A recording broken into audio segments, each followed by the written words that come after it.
Tu veux que je te raconte une histoire? Si je te dis que l'autre jour, j'étais devant le Monoprix, bon, je suis pas rentrée, hein, je vais pas te parler de pouvoir d'achat, hein. J'attendais le tramway. Et là, il y a un mec qui est toujours là avec sa pancarte et tout. C'est pas un clochard, hein, tu vois, mais ça se voit, il veut pas dépenser 1 euro. Il attend que les gens lui donnent des trucs et tout. Si je te dis que je le connais, il était avec moi au collège. Bref, là, il y a un gars qui sort du Monoprix, qui présente plutôt bien, grosse montre et tout, bête de pompe, les sacs remplis complets, à tel point qu'il tient son camembert entre les dents, parce que je suppose qu'il n'y a plus de place dans son sac.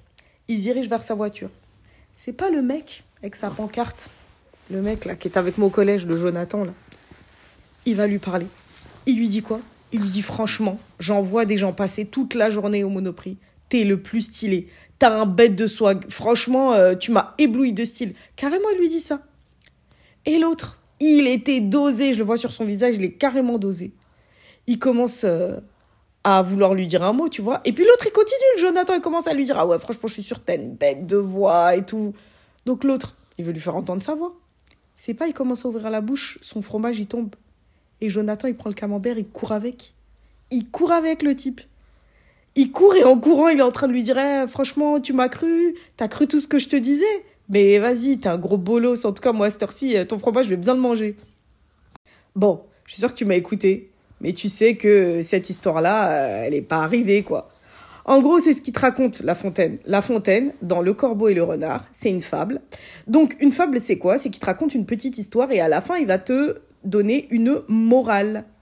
Et la morale de La Fontaine dans Le Corbeau et le Renard, c'est quoi? Il dit « Tout flatteur vit aux dépens de celui qui l'écoute ».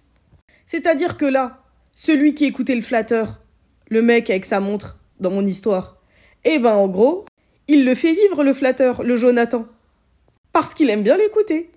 Donc en gros, si tu veux pas que certains profitent un peu de toi, ne te laisse pas avoir par les flatteries, qu'on appelle aussi des flagorneries, c'est-à-dire que c'est pour te mousser, quoi. C'est pas vrai ce qu'on te raconte. Jean de La Fontaine, lui, il utilise souvent des animaux dans ses histoires. Il fait ce qu'on appelle des personnifications. Alors, si tu sais pas ce que c'est qu'une personnification, tu vas regarder dans les anciennes vidéos, d'accord? Il utilise des animaux, grosso modo. Je te donne un petit peu le thème, d'accord?